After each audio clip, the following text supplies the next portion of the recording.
Et maintenant, l'actualité de l'Amérique latine. À Buenos Aires, l'Argentine et les États-Unis ont signé un accord réciproque de commerce et d'investissement. Le texte prévoit un accès facilité à certains marchés et une coopération accrue dans les domaines industriels et agricoles. Au Venezuela, Washington a publié de nouvelles licences élargissant la capacité de certaines compagnies énergétiques à opérer dans le pays. Ces autorisations encadrent strictement les mécanismes de paiement. Le raffineur américain Valero pourrait importer jusqu'à 6,5 millions de barils de brut vénézuélien en mars.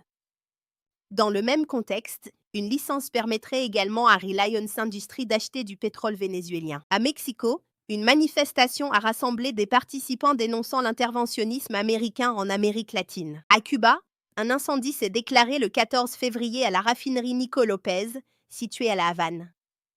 Les autorités ont indiqué que les services d'urgence étaient mobilisés pour contenir le sinistre.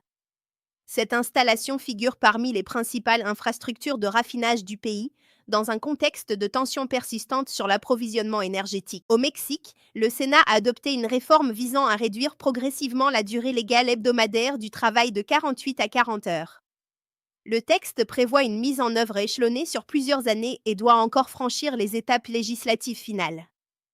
La mesure pourrait concerner plusieurs millions de travailleurs et modifier l'équilibre du marché du travail. Au Venezuela, le délai fixé pour l'adoption d'une loi d'amnistie est arrivé à expiration sans qu'un texte définitif ne soit promulgué.